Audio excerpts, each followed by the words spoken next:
আসসালামু আলাইকুম। নতুন একটি ভিডিওতে সবাইকে স্বাগতম। বন্ধুরা, প্রায় 1.5 বছর আগে একটি ছাগলের ভিডিও দিয়েছিলাম। তো আজ নতুন করে আবার একটি ছাগলের ভিডিও তৈরির জন্য ক্যামেরা হাতে নিয়েছি। আমার সামনে যে ক্যামেরায় দেখতে পাচ্ছেন এটি একটি দেশি ব্ল্যাক বেঙ্গল ছাগল। তো দেশি ছাগলের সবচেয়ে বড় বেনিফিট হচ্ছে এভাবে চারণভূমিতে এরা খেতে খুবই পছন্দ করে। তো যদিও এটি ফুলফিল দেশি না, এটি ব্ল্যাক বেঙ্গল এবং যমুনাপাড়ি ছাগলের সাথে ক্রস করা, বড় বড় কান দেখতেই পাচ্ছেন। তো এই ধরনের ছাগলগুলো চারণভূমিতে খেতে খুবই পছন্দ করে। তো যাদের বাড়ির আশেপাশে এরকম পর্যাপ্ত চারণভূমি আছে তারা চাইলে এই ধরনের ছাগলের জাত আমদানি করতে পারেন বা ছাগল পালতে পারেন।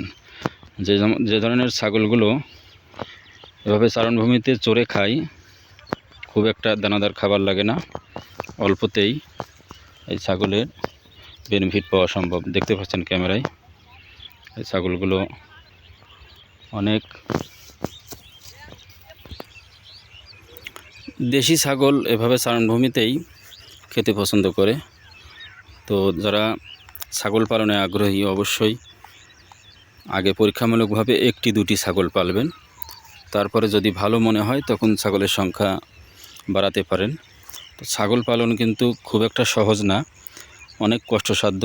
আমি চাকরিতে গমনের পূর্বে আমার একটি ছাগলের খামার ছিল। তো সেখানে আমি সর্বোচ্চ 10টি ছাগল একসাথে পেলেছিলাম ছাত্র অবস্থায়। তো খুবই কষ্টসাধ্য, বিশেষ করে বর্ষার সময় যখন পর্যাপ্ত পরিমাণ চারণভূমিতে ছাগল খেতে পাবে না বা বৃষ্টির জন্য বের করতে পারবেন না, তখন কিন্তু ছাগল পালন খুব একটা সুখের হয় না। তো একটি গ্রামীণ বাংলায় প্রচলিত বাক্য আছে যে ছাগল পালে পাগলে। তো আসলে তখন পাগল হওয়া ছাড়া আর কোনো উপায় থাকে না। যে ছাগল কিনলাম, পাললাম আর লাভ হয়ে গেল, এমনটি ভাবলে অবশ্যই ভুল করবেন। তো ছাগল পালনের জন্য পর্যাপ্ত পরিমাণ দানাদার এবং কাঁচা ঘাসের ব্যবস্থা থাকতে হবে। পাশাপাশি খোলা অর্থাৎ দড়ি ছাড়া, যাকে বলে আর কি খোলামেলা নিজেদের মতন চারণভূমিতে চড়ে বেড়াতে পারে, এই ধরনের ব্যবস্থা থাকলেই সেক্ষেত্রে ছাগল পালা যেতে পারে।